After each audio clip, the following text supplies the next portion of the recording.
뜨거운 여름 한낮, 강남의 대규모 공사 현장은 쉴 새 없이 움직이는 근로자들로 분주했습니다. 한강건설의 대표적인 프로젝트, 드림타워 복합단지 공사장이죠. 서지훈은 이마에 흐르는 땀을 닦으며 높은 곳에서 철근을 옮기고 있었어요. 그의 동료들은 오늘 회장이 방문한다는 소문에 긴장한 듯 보였으나 지훈은 무덤덤했습니다. 어차피 자신과는 상관없는 세계의 사람이라 생각했기 때문이에요. 회장님 오신다. 다들 정신 차려. 현장 소장의 외침에 모두가 분주히 움직였습니다. 윤재호 회장이 수행원들을 거느리고 현장에 들어서는 모습이 보였어요. 58배 나이가 무색할 만큼 꼿꼿한 자세와 날카로운 눈빛이 인상적이었죠. 재호는 현장을 둘러보며 만족스러운 표정을 지었습니다. 그러나 그 순간 아무도 예상치 못한 일이 벌어졌어요. 조심하세요. 누군가의 외침과 함께 높은 곳에서 철근 묶음이 떨어지기 시작했습니다. 재호를 향해 곧장 떨어지는 철근. 그 순간 누군가 재호를 강하게 밀쳤어요. 쿵 하는 소리와 함께 철근이 바닥에 떨어졌습니다. 재호는 넘어지긴 했지만 다행히 무사했죠. 그를 구한 사람은 다름 아닌 지훈이었습니다. 괜찮으십니까? 지훈이 재호에게 손을 내밀었어요. 재호는 그 손을 잡아 일어나려다 지훈의 얼굴을 보고 그만 멈칫했습니다. 어디서 본 듯한 눈매와 코, 특히 눈가에 살짝 내려앉은 쌍꺼풀이 낯설지 않았어요. 어디서 본 얼굴인데. 재호의 중얼거림에 지훈은 의아한 표정을 지었습니다. 처음 보는 사람인데 대체 무슨 말씀을 하시는 건지 이해할 수 없었죠. 현장 소장이 달려와 회장님의 안부를 물었고 비서들이 재호를 부축해 차로 데려갔어요. 지훈은 다시 자신의 위치로 돌아갔지만 재호의 눈빛이 자꾸만 머릿속에 맴돌았습니다. 차 안에서 재호는 비서에게 지시했어요. 방금 날 구해준 청년 신상 조사해. 비서는 곧바로 고개를 끄덕였고 재호는 창밖을 바라보며 깊은 생각에 잠겼습니다. 저 청년의 얼굴에서 느껴지는 익숙함. 설마 그 아이일까요? 25년 전 자신이 잃어버린 가족. 재호의 가슴이 아릿해졌어요. 그날 밤 재호는 집무실에서 비서가 가져온 자료를 살펴보고 있었습니다. 서지훈, 나이 25세. 고등학교 졸업 후 어머니의 병원비를 위해 학업을 포기하고 여러 아르바이트를 전전했다는 기록이 있었죠. 특히 어머니 이름이 눈에 들어왔어요. 이선영. 재호의 손이 떨렸습니다. 그 이름은 그가 평생 잊지 못할 이름이었으니까요. 비서의 보고에 따르면 이선영은 3년 전 폐암으로 사망했습니다. 지훈은 그 후 혼자 살면서 여러 공사장을 전전하며 생계를 유지해왔죠. 재호는 옛 앨범이 담긴 서랍을 열었어요. 그 속에는 한 여인과 함께 찍은 흑백 사진 한 장이 있었습니다. 젊은 시절의 재호와 선영이었죠. 웃음 짓고 있는 그들의 모습이 행복해 보였습니다. 25년. 긴 시간이었군. 재호는 깊은 한숨을 내쉬었어요. 그는 수십 년간 가족을 찾아 헤맸지만 결국 찾지 못했습니다. 그런데 이제 우연히, 아니 운명처럼 아들로 추정되는 청년이 그의 앞에 나타난 것이죠. 재호는 결심했습니다. 반드시 진실을 확인해야 한다고요. 다음 날 재호는 지훈이 일하는 현장을 다시 찾았어요. 지훈은 안전모를 쓴 채 동료들과 함께 일하고 있었습니다. 땀에 젖은 티셔츠가 그의 단단한 근육을 드러냈죠. 지훈의 성실함과 침착함이 일하는 모습에서도 드러나 보였습니다. 서지훈 씨, 잠시 시간 좀 내주겠나? 재호의 부름에 지훈은 놀란 표정을 지었어요. 한강건설의 회장이 자신을 찾는 이유가 무엇인지 궁금했죠. 그는 동료들의 의아한 시선을 느끼며 재호에게 다가갔습니다. 저를 찾으셨습니까? 어제 위험한 상황에서 나를 구해줘서 고맙네. 정식으로 감사 인사를 하고 싶어 왔네. 지훈은 어색하게 웃으며 손사래를 쳤어요. 그런 일로 회장님께서 직접 오실 필요는 없었는데요. 누구라도 그렇게 했을 겁니다. 오늘 저녁 시간 있나? 식사라도 대접하고 싶은데. 지훈은 잠시 망설였지만 결국 고개를 끄덕였습니다. 거절하기 힘든 분위기였으니까요. 재호는 만족스럽게 웃으며 명함을 건넸어요. 저녁 7시 이 주소로 오게. 지훈은 명함을 받아들며 고개를 숙였습니다. 그리고 재호가 떠난 후에도 한참 동안 명함을 바라보았죠. 강남의 고급 레스토랑 주소였습니다. 지훈은 이런 곳에 가본 적이 없었어요. 저녁 지훈은 오랜만에 꺼낸 정장을 입고 약속 장소로 향했습니다. 그의 표정은 굳어 있었죠. 단지 고마움의 표시라기엔 너무 과한 초대였으니까요. 분명 다른 이유가 있을 거라고 생각했습니다. 레스토랑에 도착한 지우는 그 화려함에 압도되었어요. 천장에서 내려오는 샹들리에와 정갈하게 놓인 식기들이 낯설었죠. 재호는 이미 도착해 그를 기다리고 있었습니다. 늦지 않게 왔군. 앉게나. 지우는 조심스럽게 자리에 앉았어요. 둘 사이에 묘한 긴장감이 흘렀습니다. 재호가 와인을 따르며 대화를 시작했죠. 지훈 씨는 가족이 있나?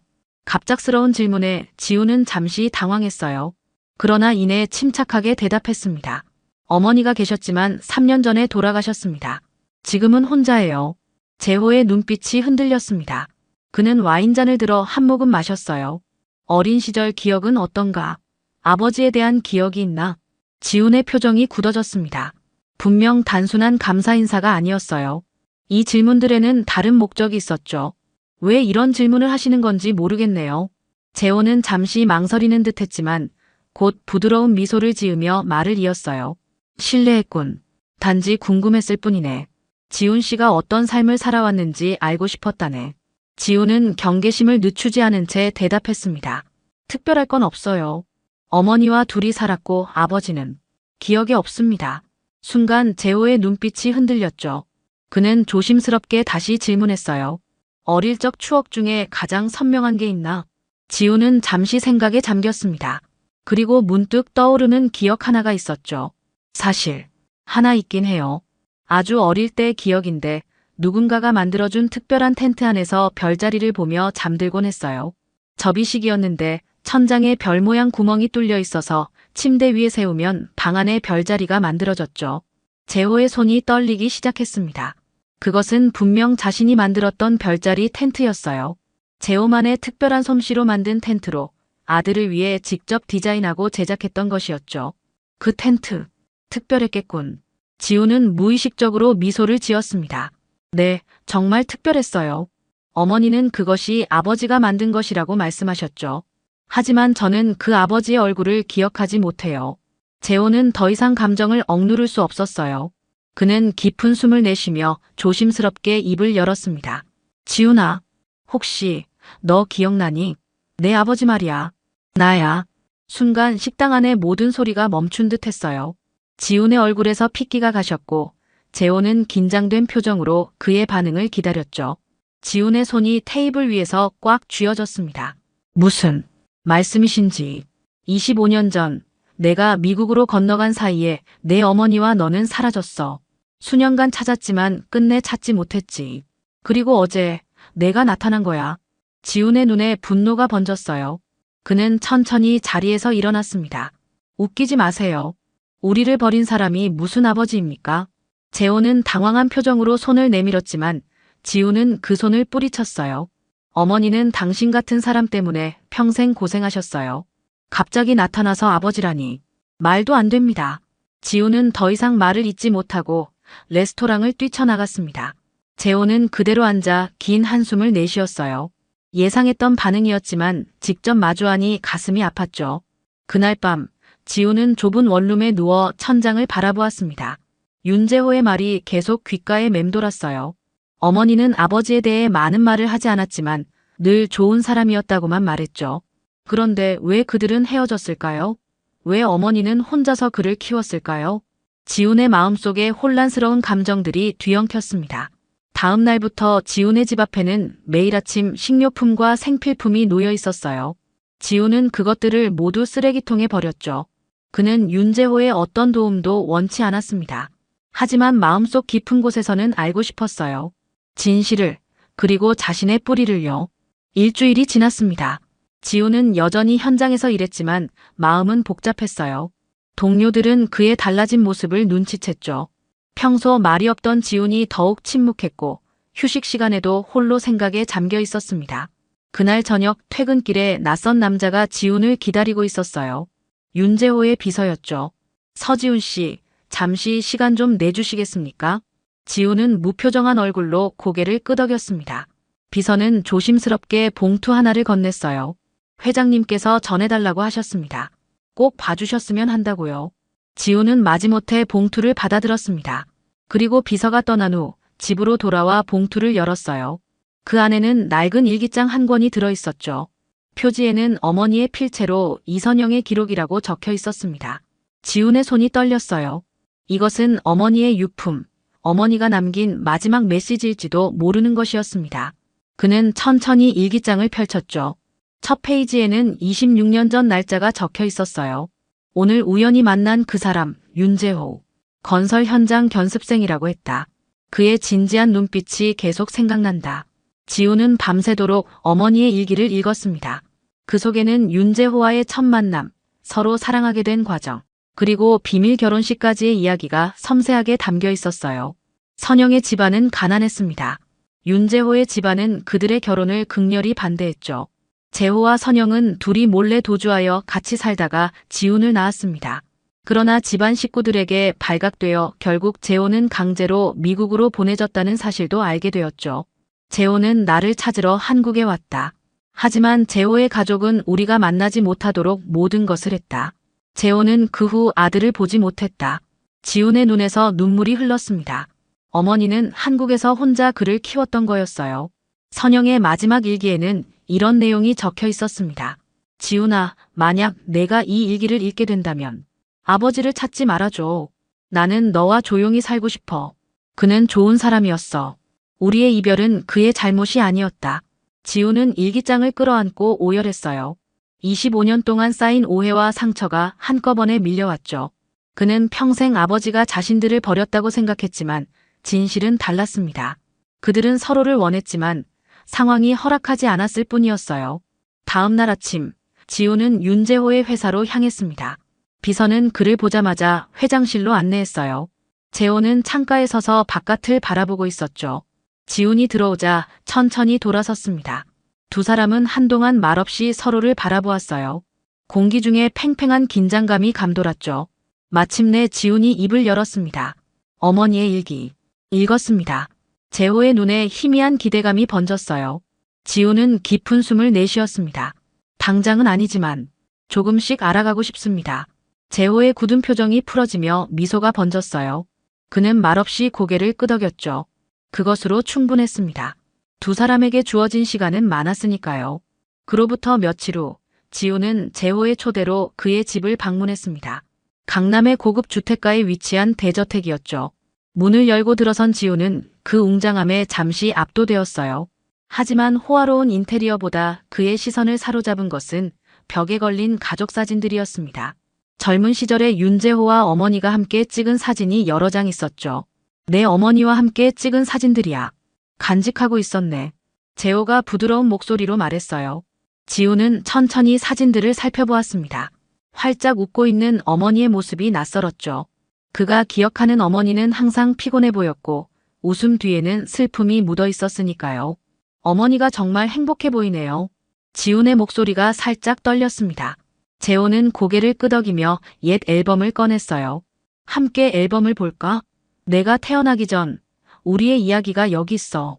두 사람은 소파에 나란히 앉아 앨범을 펼쳤습니다. 첫 페이지에는 젊은 재호와 선영이 건설 현장에서 찍은 사진이 있었어요.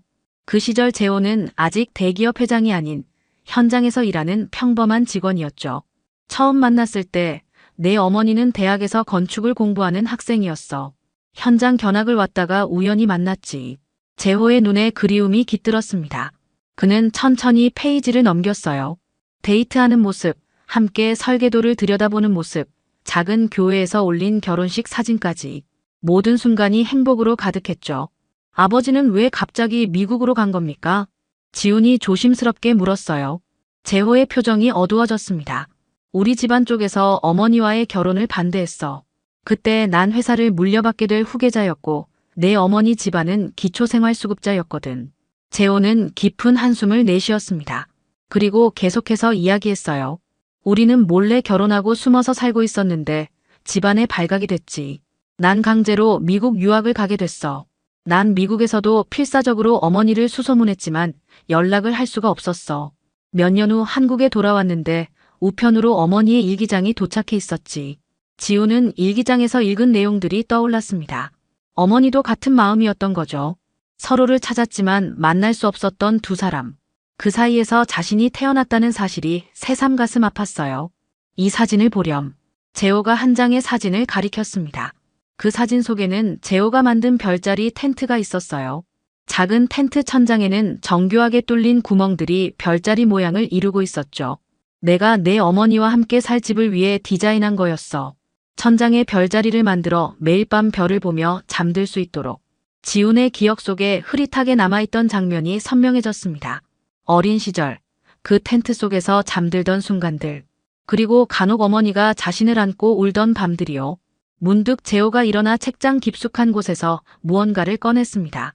낡은 종이 한 장이었어요. 내가 3살 때 그린 거야. 내 어머니가 내게 몰래 보냈던 마지막 선물이었지. 그것은 아이가 그린 가족 지도였습니다. 서툰 선으로 그려진 3사람의 모습과 집이 있었죠. 엄마, 나, 그리고 아빠라고 적힌 인물들이 손을 잡고 있었어요. 아버지. 지훈의 입에서 처음으로 그 단어가 나왔습니다. 재호의 눈시울이 붉어졌어요. 25년 만에 처음 듣는 아버지라는 호칭에 그의 심장이 떨려왔죠. 아버지. 그 말을 내뱉는 순간 지훈의 가슴 속에서 무언가가 무너져 내렸습니다. 평생 원망했던 존재, 상상 속에서만 그려왔던 아버지가 바로 눈앞에 있다는 현실이 그를 압도했어요. 재호의 눈에서는 눈물이 흘러내렸죠. 그는 말없이 지훈에게 다가가 조심스럽게 어깨를 감쌌습니다. 미안하다. 내가 더 열심히 찾았어야 했는데. 지훈은 움직이지 않았어요. 그저 그 자리에 서서 평생 느껴보지 못한 아버지의 온기를 느꼈죠. 어색했지만 이상하게도 낯설지 않았습니다. 마치 오랫동안 잃어버렸던 퍼즐한 조각을 찾은 듯한 느낌이었어요. 어머니는 항상 당신에 대해 좋은 말만 하셨어요. 내 아버지는 좋은 사람이라고요. 재호는 깊은 한숨을 내쉬었습니다. 그의 눈에 후회와 그리움이 깃들었죠. 선영이는 너무 착했어. 나보다 훨씬 더 강인한 사람이었지. 혼자서 너를 키우다니. 2사람은 거실로 돌아와 나란히 앉았습니다. 재호가 오래된 DVD 하나를 꺼내 TV에 넣었어요. 이건 내가 돌잔치 때 찍은 영상이야. 화면에는 웃음 가득한 어린 지훈의 모습이 나타났습니다. 붉은 한복을 입고 돌잡이를 하는 모습이었죠. 카메라 뒤에서 선영의 목소리가 들렸어요. 그 목소리에 지훈의 마음이 아려왔습니다. 지훈은 어머니가 생전에 이런 추억들을 아버지와 나누고 있었다는 사실에 놀랐어요. 분명 어머니는 아버지를 원망하지 않았던 거죠. 요즘 뭐하고 지내나? 갑작스러운 재호의 질문에 지훈은 잠시 당황했습니다. 그저 생계를 위한 일상이라 특별할 게 없었으니까요. 그냥 일하고 있어요. 건설 현장에서요. 재호의 눈빛이 달라졌어요. 공사 현장에서 오래 일했더군. 설계도도 잘 읽는 모양이던데. 지훈은 어깨를 으쓱였습니다. 어머니가 건축에 관심이 많으셔서 자연스럽게 배웠어요. 고등학교 때는 건축학과에 진학하고 싶었지만 말끝을 흐리는 지훈을 보며 재호는 무언가 생각에 잠겼습니다. 그리고 이내 결심한 듯 말했어요. 우리 회사에 좋은 프로그램이 있네. 현장 경험자들을 위한 프로젝트 매니저 육성 트랙이야. 관심 있나? 지훈은 놀란 표정으로 재호를 바라보았습니다. 그의 표정에서 진심이 느껴졌죠. 저에게 그런 기회를 주시는 겁니까? 재호는 고개를 끄덕였어요. 물론이지. 하지만 내가 특별 대우해주는 건 아니야. 내 실력으로 평가받게 될 거야. 어떤가? 지훈은 잠시 고민했습니다. 이것은 단순한 제안이 아니었죠. 새로운 삶의 시작점이 될 수도 있는 기회였어요. 그는 조용히 고개를 끄덕였습니다. 해보고 싶습니다. 하지만 한 가지 부탁이 있어요. 뭔가? 회사에서는 저를 특별 취급하지 말아주세요. 제 실력으로 인정받고 싶습니다. 재호의 입가에 미소가 번졌어요. 그는 지훈의 어깨를 두드렸습니다. 그럴 줄 알았어. 너는 정말 내 어머니를 닮았구나. 그날 밤 지훈은 오랜만에 편안한 마음으로 잠자리에 들었어요. 어머니의 일기장을 다시 한번 꺼내 읽으며 비로소 퍼즐이 맞춰지는 기분이었습니다. 오해와 상처의 시간을 뒤로하고 이제 새로운 이야기가 시작되는 것이죠. 한 달 후 지훈은 한강건설의 인턴십 프로그램에 정식으로 합류했습니다. 재호는 약속대로 그를 특별 취급하지 않았어요. 오히려 더 엄격하게 대했죠. 그것이 지훈에게는 더 좋았습니다. 그는 누군가의 아들이 아닌 한 명의 인재로 인정받고 싶었으니까요. 서지훈 씨, 이 설계도 분석해서 오후까지 보고서 제출해주세요. 프로젝트 팀장의 지시에 지훈은 고개를 끄덕였어요. 그는 밤새 공부한 내용을 토대로 꼼꼼하게 도면을 분석했습니다. 그의 책상 위에는 항상 커피 한 잔과 함께 전문 서적이 쌓여 있었죠. 동료들은 그런 지훈을 신기한 눈으로 바라보았어요. 지훈 씨는 어떻게 현장 경험과 이론을 둘 다 갖췄어요? 대단하네요. 칭찬에 지훈은 쑥스럽게 웃을 뿐이었습니다. 사실 그는 어머니의 영향으로 어릴 때부터 건축에 관심이 많았어요. 병원에 계실 때도 어머니는 항상 건축 잡지를 보며 지훈에게 설계의 기본 원리를 가르쳐 주셨죠. 그것이 지금 큰 자산이 되어 돌아왔습니다. 매주 금요일마다 재호는 지훈을 저녁 식사에 초대했어요. 그들만의 시간이었죠. 처음에는 어색했지만 점차 편안한 대화가 오갔습니다. 재호는 자신의 젊은 시절 이야기를 들려주었고 지훈은 어머니와의 추억을 나누었어요. 내 어머니는 항상 집 설계에 관심이 많았지. 우리가 함께 살 집을 직접 그리곤 했어. 재호의 말에 지훈은 생각에 잠겼습니다. 그리고 무언가 떠올랐어요. 그러고 보니 어머니가 남긴 스케치북이 있어요. 제가 다음에 가져올게요. 다음 주 금요일, 지훈은 낡은 스케치북을 가져왔습니다. 그 안에는 어머니가 그린 집 설계도가 가득했어요. 특히 마지막 페이지에는 우리 가족의 집이라고 적힌 상세한 설계도가 있었죠. 이건 재호의 눈에 눈물이 고였습니다. 그 설계도는 자신과 선영이 젊은 시절 함께 꿈꾸던 집이었어요. 작은 정원과 별을 볼 수 있는 천창이 있는 아늑한 집이었죠. 아버지, 혹시 이 집을 지어볼 생각 없으세요? 지훈의 질문에 재호는 놀란 표정을 지었다가 이내 미소를 지었어요. 좋은 생각이구나. 내 어머니가 원했던 집, 우리가 함께 지어보자. 그날 이후 두 사람은 주말마다 설계도를 다듬었습니다. 이 프로젝트는 단순한 집 짓기가 아니었어요. 과거의 상처를 치유하고 새로운 관계를 쌓아가는 과정이었죠. 지훈은 이 작업을 통해 아버지의 열정과 세심함을 알게 되었고 재호는 아들의 창의력과 성실함에 감탄했습니다. 회사에서의 지훈은 날이 갈수록 성장했어요. 그는 현장 경험을 살려 실무자들과 원활하게 소통했고 열심히 공부한 이론을 바탕으로 새로운 아이디어를 제안했습니다. 특히 그가 제안한 친환경 건축자재 활용 방안은 임원들의 큰 호응을 얻었죠. 서지훈 씨가 제안한 아이디어, 정말 괜찮은데요. 어디서 공부하셨어요?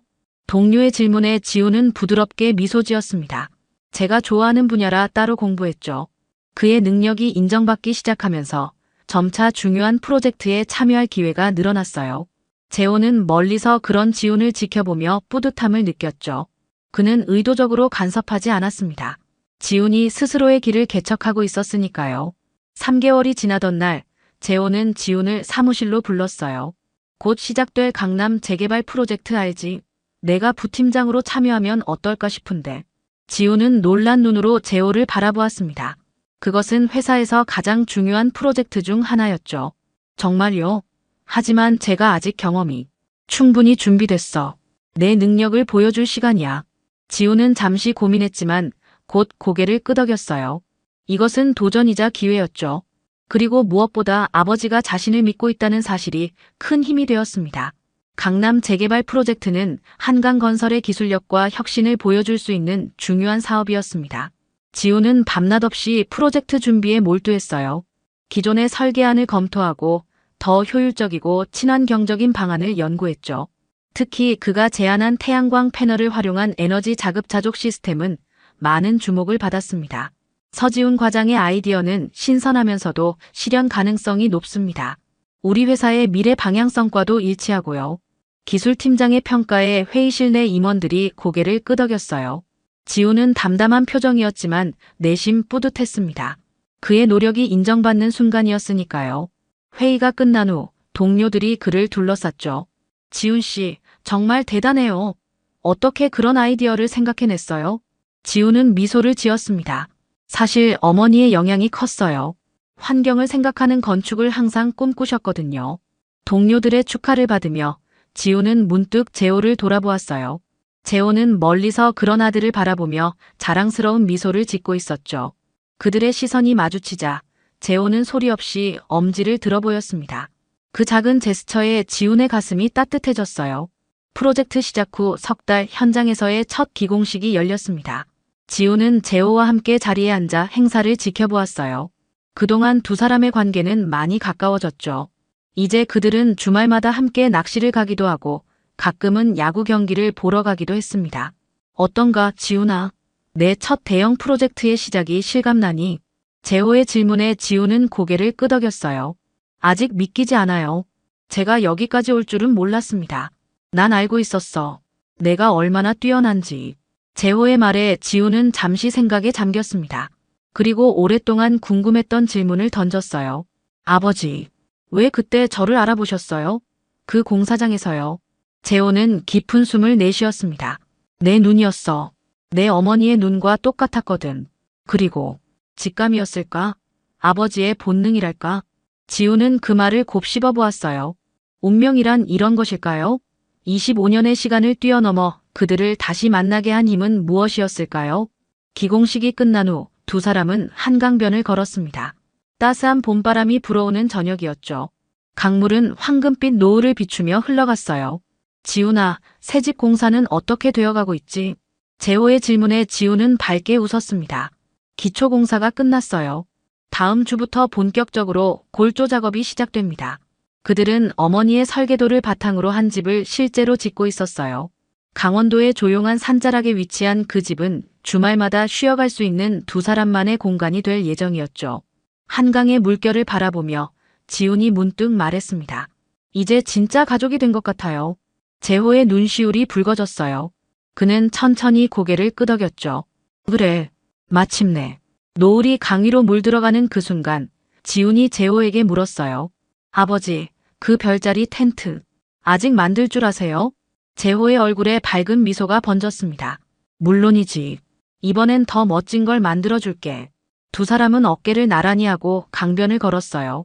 과거의 아픔을 뒤로하고 새로운 미래를 향해 함께 걸어가는 부자의 모습이었죠. 하늘에서는 첫별이 빛나기 시작했습니다. 마치 저 하늘 어딘가에서 선영이 그들을 미소 지으며 바라보고 있는 것 같았어요. 재호는 지훈의 어깨를 살짝 감싸며 속삭였습니다. 내가 자랑스럽구나, 아들. 지훈의 눈에 맺힌 눈물이 노을빛에 반짝였어요. 그는 더 이상 말을 잇지 못했지만 그의 마음은 이미 아버지에게 전해진 듯 했습니다. 긴 시간 동안 기다려온 인연, 마침내 그들은 진정한 가족이 되었어요. 그렇게 봄날의 저녁이 깊어갔고 두 사람의 새로운 이야기는 계속 써내려가기 시작했죠. 과거에는 그저 꿈으로만 존재했던 가족이란 단어가 이제는 그들의 현실이 되어 따뜻하게 빛나고 있었습니다. 이번 중간고사 결과를 발표하겠습니다. 미국 오하이오주 스프링필드 고등학교 11학년 교실에 긴장감이 흘렀습니다. 미스터 존슨 선생님이 성적표를 들고 교단에 섰을 때 학생들은 모두 숨을 죽이고 기다렸어요. 가을 오후의 따스한 햇살이 창문을 통해 들어와 교실을 밝게 비추고 있었습니다. 1등 서은. 평균 98점이군요. 교실이 순간 조용해졌습니다. 뒷자리에 앉은 검은 머리의 한국 소녀 서은이 조용히 고개를 숙였어요. 이번이 벌써 연속 5번째 1등이었거든요. 작년 9월 이 학교에 전학 온 이후로 한 번도 놓친 적이 없는 기록이었습니다. 하지만 박수 소리는 들리지 않았어요. 대신 교실 곳곳에서 작은 속삭임들이 시작되었습니다. 또 쟤구나. 금발의 제시카가 옆자리 친구에게 작은 목소리로 말했어요. 어떻게 매번 1등이지? 진짜 이상해. 키 큰 브래드가 고개를 돌리며 비웃는 표정을 지었습니다. 뭐가 이상해? 동양인들 원래 그런 거 아냐? 밤새워 암기하는 거지 뭐. 창의성은 제로고. 맞아. 우리처럼 제대로 이해하면서 공부하는 게 아니라 그냥 무작정 외우는 거잖아. 서은은 이런 대화들을 모두 들을 수 있었어요. 영어 실력이 부족해 보이려고 일부러 모르는 척했지만 사실 모든 단어를 다 이해하고 있었거든요. 가슴이 답답해지고 목이 메어왔지만 표정 하나 바꾸지 않고 가만히 앉아 있었습니다. 수업이 끝나고 복도를 걸을 때도 마찬가지였어요. 학생들이 서은을 지나치며 수군거리는 소리가 들렸습니다. 쟤 또 외워서 외친 거 아냐? 수업 시간에 손드는 거 봐. 답 알고 있다고 자랑하고 싶은 거지. 동양인들, 암기 하나는 정말 끝내주지 않니? 머리가 하드디스크 같아. 점심시간이 되자 서은은 평소처럼 카페테리아 한쪽 구석으로 향했어요. 다른 학생들이 삼삼오오 모여 앉아 즐겁게 대화하는 모습을 바라보며 혼자 작은 테이블에 앉았습니다. 어머니가 새벽에 일찍 일어나 정성스럽게 만들어준 김밥을 꺼내자 옆 테이블에서 코를 찌푸리는 학생들이 보였어요. 또 이상한 냄새 나는 음식이네. 진짜 적응 좀 했으면 좋겠어. 여기 미국인데. 서은은 김밥을 한 입 베어 물며 창밖을 바라봤습니다. 단풍이 물들기 시작한 나무들이 바람에 흔들리고 있었어요. 고향 서울의 가을이 그리웠지만 지금은 그 그리움마저 사치처럼 느껴졌습니다. 그날 오후 방과 후 서은이 도서관에서 과제를 하고 있을 때였습니다. 평소처럼 조용한 구석자리에 앉아 생물학 리포트를 작성하고 있었어요. 도서관은 고요했고 오직 페이지 넘기는 소리와 키보드 타이핑 소리만 들렸습니다. 그때 브래드와 제시카 그리고 몇몇 학생들이 도서관 반대편에서 수군거리는 모습이 보였어요. 서은은 집중하려고 했지만 자꾸만 시선이 느껴져서 고개를 들었습니다. 학생들은 서은을 보며 무언가 계획을 세우고 있는 듯 했어요. 좋아, 그렇게 하자. 브래드가 작은 목소리로 말하며 자리에서 일어났습니다. 제시카도 따라 일어나며 의미심장한 미소를 지었어요. 이틀 후 화학 시험이 있는 날 아침이었습니다. 서은은 평소보다 일찍 학교에 와서 마지막 복습을 하고 있었어요. 화학 실험실에서 혼자 교과서를 펼쳐놓고 공식들을 다시 한번 점검하고 있었죠. 시험이 시작되자 서은은 평소처럼 차분하게 문제를 풀어나갔습니다. 어려운 문제들이었지만 충분히 준비해왔기 때문에 자신 있게 답을 적어 내려갔어요. 주변 학생들이 고민하는 사이에도 서은의 펜은 멈추지 않고 움직였습니다. 시험이 끝나고 답안지를 제출한 후 서은은 다음 수업을 위해 교실로 향했어요. 하지만 복도에서 브래드와 제시카가 교장실 쪽으로 급하게 걸어가는 모습을 보았습니다. 무언가 심상치 않은 느낌이 들었지만 서은은 별다른 생각 없이 교실로 들어갔어요. 점심시간이 지나고 오후 첫 수업이 시작되려는 순간이었습니다. 교무실에서 방송이 나왔어요. 서은 학생은 즉시 교장실로 오시기 바랍니다. 교실 안이 순간 조용해졌습니다. 모든 학생들의 시선이 서은에게 집중되었어요. 서은은 가슴이 두근거렸지만 침착하게 자리에서 일어나 교장실로 향했습니다. 교장실 문을 열고 들어서자 교장 미스터 윌슨이 붉어진 얼굴로 서은을 맞았어요. 책상 위에는 화학시험지가 놓여 있었고 브래드와 제시카가 구석에 서 있었습니다. 서은, 앉아보세요. 교장의 목소리는 차갑고 엄격했어요. 서은은 의자에 앉으며 무슨 일인지 궁금해했습니다. 오늘 화학시험에서 부정행위를 했다는 신고가 들어왔습니다. 서은의 눈이 커졌어요. 무슨 말인지 이해할 수 없었거든요. 저는 부정행위를 하지 않았습니다. 모든 답은 제가 직접. 증거가 있어요. 브래드가 끼어들며 말했습니다. 제가 시험 전날 화학실에 몰래 들어가서 답안지를 미리 봤어요. 우리가 봤거든요. 맞아요. 분명히 봤어요. 제시카도 거들었습니다. 서은은 황당함을 감출 수 없었어요. 그런 일은 없었습니다. 저는 그냥 복습을. 이런 파렴치한 짓을. 교장이 책상을 탁 치며 소리쳤습니다. 넌 이번 화학시험 0점이야. 그리고 학부모님께 연락드리겠어. 서은은 해명하려고 했지만 아무도 들어주지 않았어요. 교장의 마음은 이미 정해져 있는 듯 했습니다. 다음 날 아침 서은이 학교에 도착했을 때 분위기는 완전히 달라져 있었습니다. 복도를 지나가는 학생들이 서은을 보며 수군거리고 손가락질을 했어요.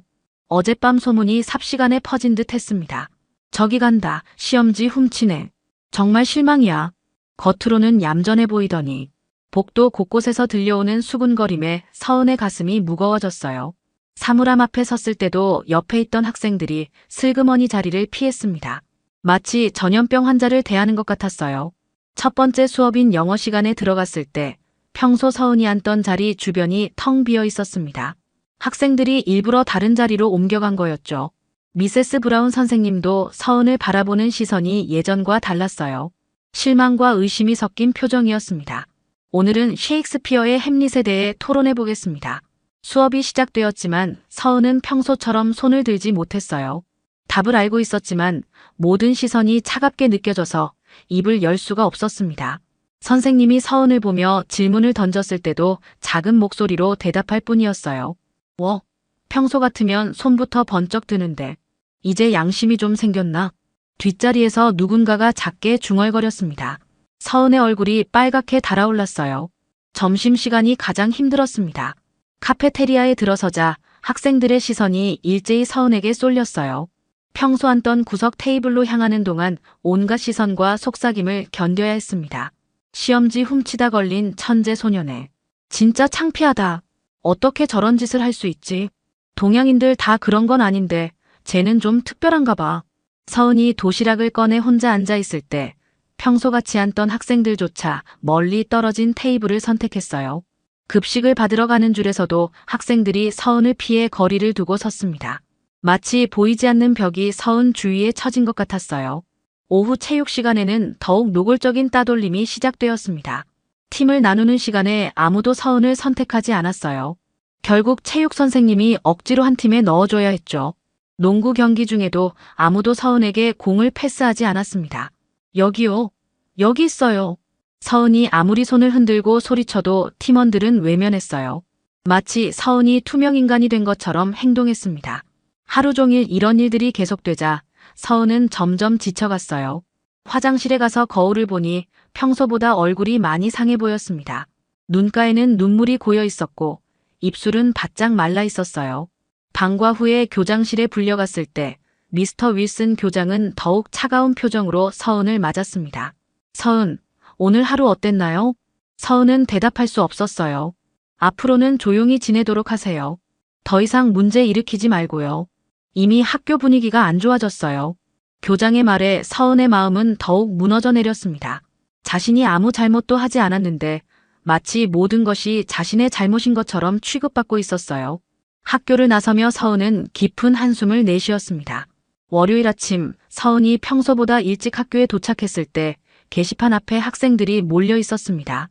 무슨 일인지 궁금해서 멀찍이 서서 바라보니 새로운 공고문이 붙어 있었어요. 제15회 스프링필드 지역구 청소년 노래대회 참가자 모집. 크고 화려한 글씨로 적힌 포스터에는 참가 자격과 일정이 자세히 나와 있었습니다. 오는 금요일 저녁 7시 시내문화센터에서 열린다고 했어요.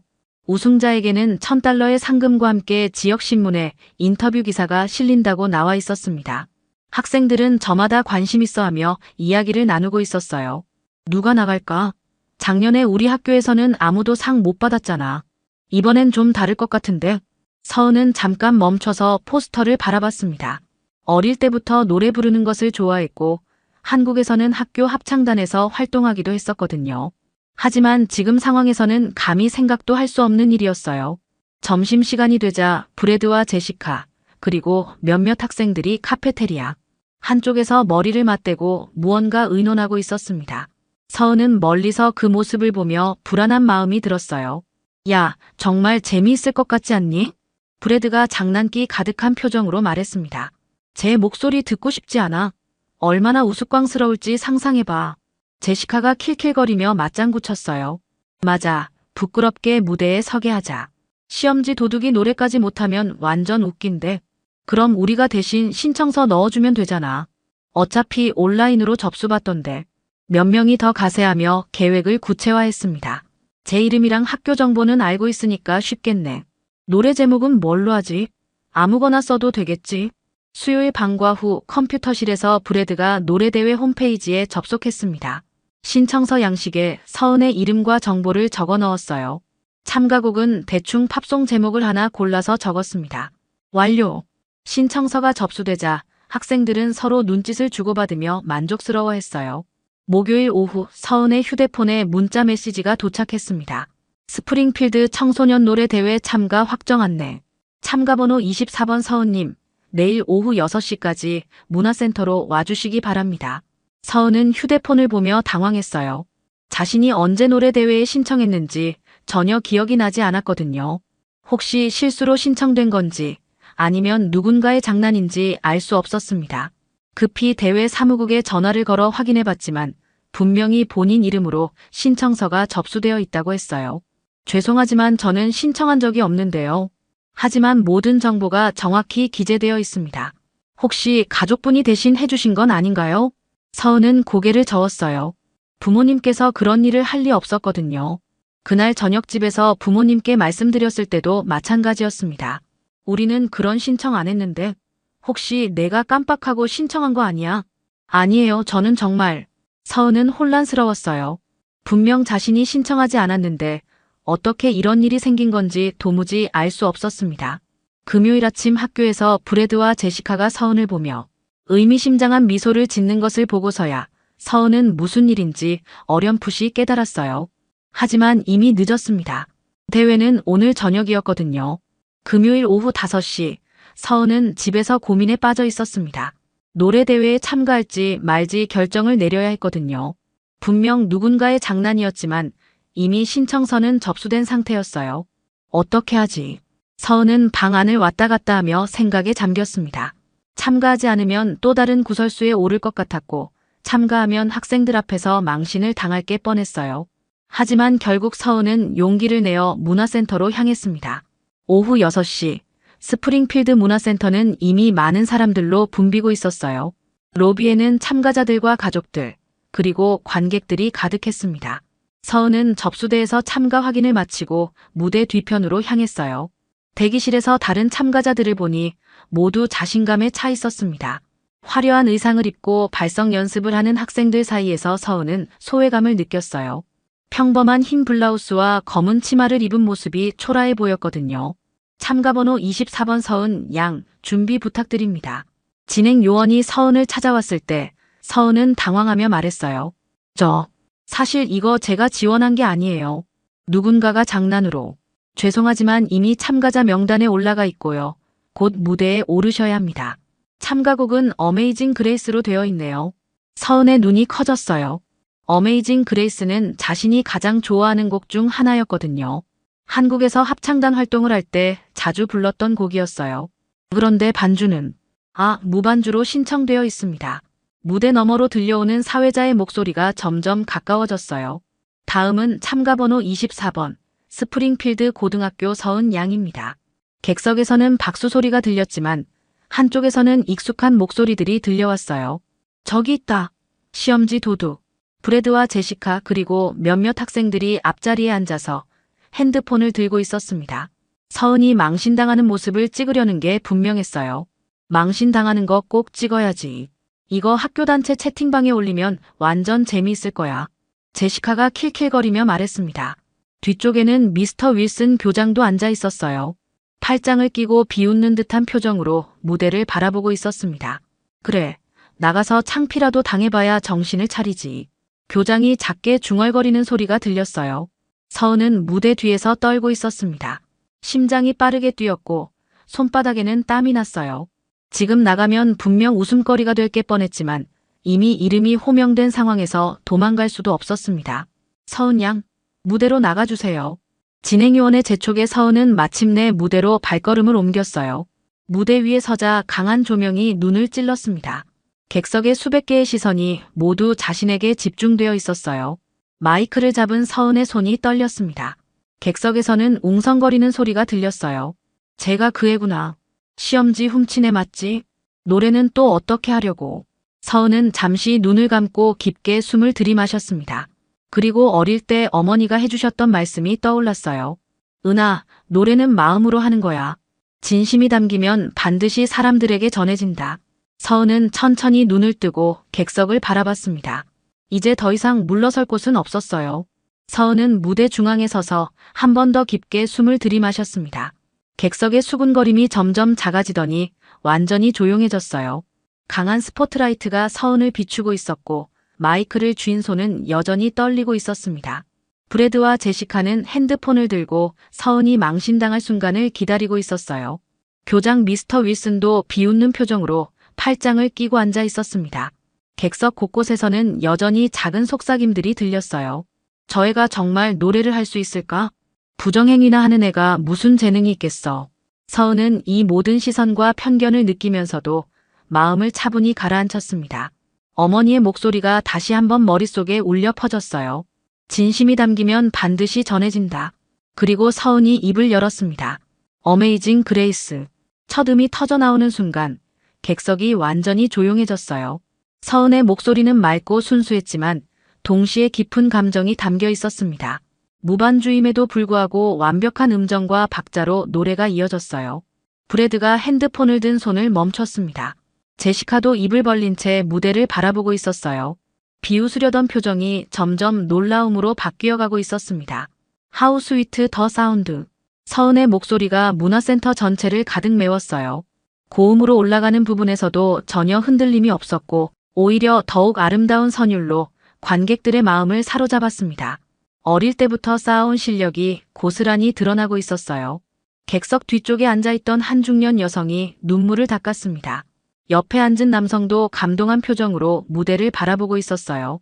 아이들과 함께 온 가족들도 모두 숨을 죽이며 서은의 노래에 빠져들었습니다. They saved a wretch like me. 노래가 절정에 다다르자 서은의 목소리는 더욱 힘차고 감동적이 되었어요. 그녀의 얼굴에는 평소 볼 수 없었던 자신감과 행복한 표정이 떠올라 있었습니다. 무대 위의 서은은 학교에서 따돌림 당하는 소녀가 아니라 진정한 아티스트의 모습이었어요. 교장 미스터 윌슨의 표정이 점점 굳어졌습니다. 비웃으려던 마음이 어느새 당황과 놀라움으로 바뀌어 있었거든요. 이런 재능을 가진 학생을 제대로 알아보지 못했다는 생각이 들기 시작했어요. 객석의 분위기도 완전히 달라졌습니다. 처음에는 호기심 반 우려 반으로 바라보던 관객들이 이제는 완전히 서은의 노래에 매료되어 있었어요. 어떤 이는 눈을 감고 음악에 빠져들었고 어떤 이는 감동으로 눈시울을 붉혔습니다. Was blind but now I see. 마지막 구절로 접어들면서 서은의 목소리는 더욱 깊어졌어요. 지난 몇 주간 겪었던 모든 아픔과 억울함, 그리고 그것을 이겨낸 강인함이 모두 목소리에 담겨 있었습니다. 노래가 끝나자 문화센터는 몇 초간 완전한 정적에 휩싸였어요. 모든 관객들이 여운에 빠져 있었거든요. 그리고 뒤쪽에서 한 명이 일어서며 박수를 치기 시작했습니다. 그 박수가 신호가 되어 객석 전체가 일어섰어요. 우레와 같은 박수 소리가 터져나왔고 브라보! 라는 외침도 들렸습니다. 기립박수는 몇 분간 계속되었어요. 이게 정말 고등학생 실력이야? 앞자리에 앉아있던 한 관객이 옆 사람에게 물었습니다. 믿을 수 없어. 프로 가수 수준인데? 브래드와 제시카는 완전히 당황한 채로 서로를 바라봤어요. 핸드폰은 이미 내려놓은 지 오래였습니다. 서은을 망신 주려던 계획이 완전히 빗나가 버린 거였죠. 서은은 무대 위에서 이 모든 박수와 환호를 받으며 눈물을 흘렸어요. 기쁨의 눈물이었습니다. 기립박수가 끝나고 서은이 무대에서 내려왔을 때 대기실은 완전히 다른 분위기가 되어 있었습니다. 다른 참가자들이 서은을 신기한 듯 바라보며 다가왔어요. 정말 대단했어요. 어디서 배우셨어요? 목소리가 정말 아름다워요. 프로 수준이네요. 서은은 아직 현실감이 없었어요. 몇 분 전까지만 해도 망신을 당할까봐 두려워했는데 이제는 찬사를 받고 있었거든요. 무대에서는 계속해서 다른 참가자들의 경연이 이어졌지만 관객들의 마음은 이미 서은의 노래에 사로잡혀 있었어요. 객석에서는 계속해서 서은에 대한 이야기가 나오고 있었습니다. 아까 그 동양 학생, 정말 놀라웠지 않니? 맞아, 이런 재능을 가진 학생이 우리 동네에 있었다니. 브래드와 제시카는 자리에서 일어나 문화센터를 나가려고 했어요. 계획이 완전히 틀어진 데다가 서은의 실력을 목격한 후 더 이상 있기가 민망했거든요. 하지만 교장 미스터 윌슨은 여전히 자리에 앉아 복잡한 표정을 지었습니다. 2시간 후 모든 참가자들의 경연이 끝나고 시상식이 시작되었어요.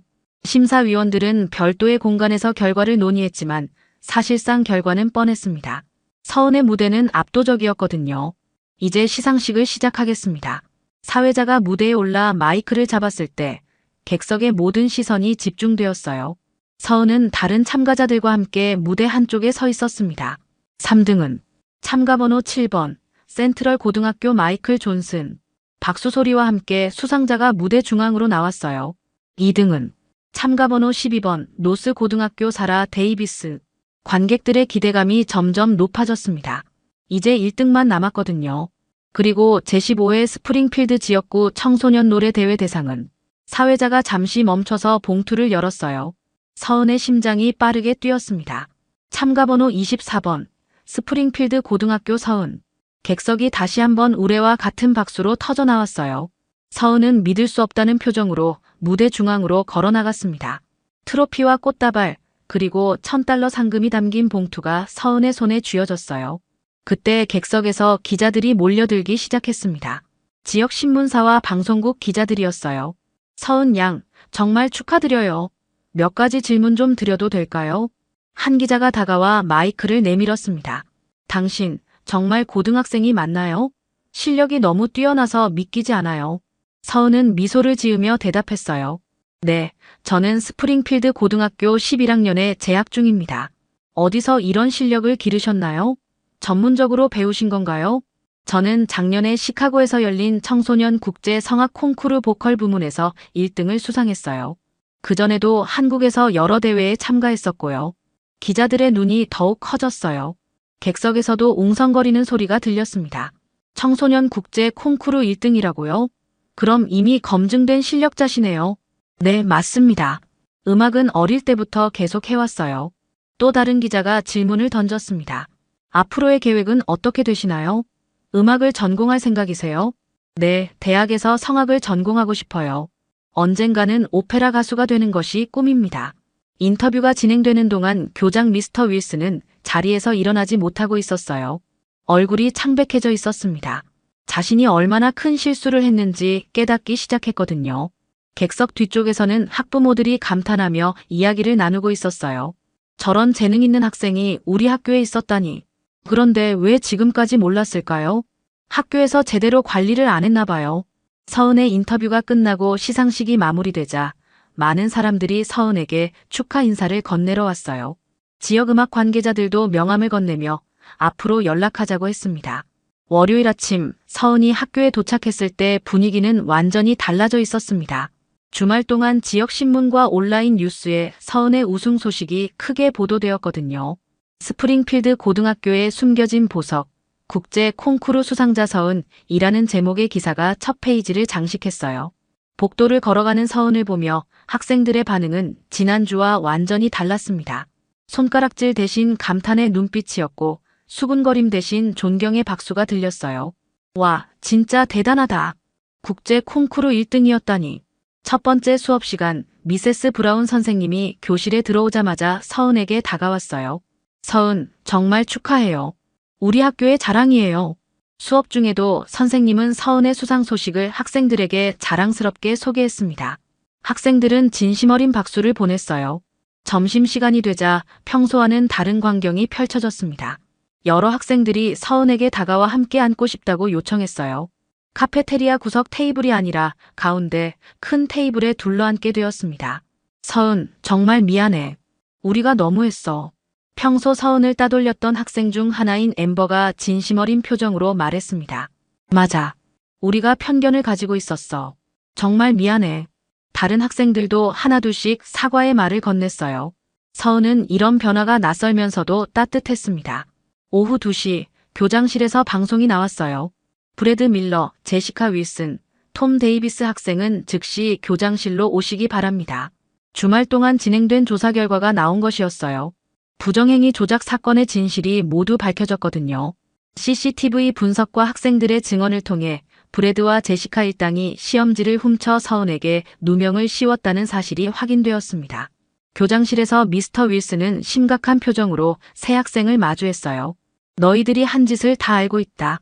부정행위 조작, 무고, 그리고 노래대회 무단 신청까지. 브래드와 제시카는 고개를 숙인 채 아무 말도 하지 못했어요. 너희는 이번 주 내로 전학 조치를 받게 될 것이다. 그리고 학부모님들께도 이 모든 사실을 알려드릴 예정이야. 엄중한 징계가 내려졌습니다. 오후 3시 전교생이 강당에 모였어요. 교장이 직접 공식 사과를 하기 위해서였습니다. 서은은 무대 위 의자에 앉아 있었고 미스터 윌슨은 마이크 앞에 섰어요. 학생 여러분, 그리고 서은 학생에게 진심으로 사과드립니다. 교장의 목소리는 떨리고 있었어요. 지난주에 일어난 부정행위 사건은 완전한 조작이었습니다. 서은 학생은 결백했고 오히려 피해자였어요. 저는 교장으로서 진실을 제대로 파악하지 못하고 훌륭한 학생에게 상처를 입힌 것에 대해 깊이 반성하고 있습니다. 강당이 조용해졌습니다. 서은 학생은 우리 학교가 자랑해야 할 인재입니다. 국제 콩쿠르 수상자이자 뛰어난 학업 성취를 보이는 모범 학생이에요. 앞으로 우리 모두는 서은 학생을 응원하고 지지해야 합니다. 교장이 서은에게 고개를 숙여 인사했을 때 강당 전체에서 박수가 터져나왔어요. 서은 학생, 당신의 재능과 진실을 믿지 못해서 정말 미안합니다. 서은은 자리에서 일어나 마이크 앞에 섰어요.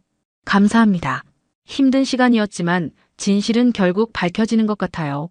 앞으로도 열심히 공부하고 음악 활동을 이어가겠습니다. 그날 오후부터 교내 스피커로는 서은이 노래대회에서 부른 어메이징 그레이스가 흘러나왔어요. 점심시간과 쉬는 시간마다 아름다운 선율이 학교 전체를 감쌌습니다. 진짜 천재였구나. 우린 그냥 질투했을 뿐이야. 복도에서 한 학생이 친구에게 말했어요.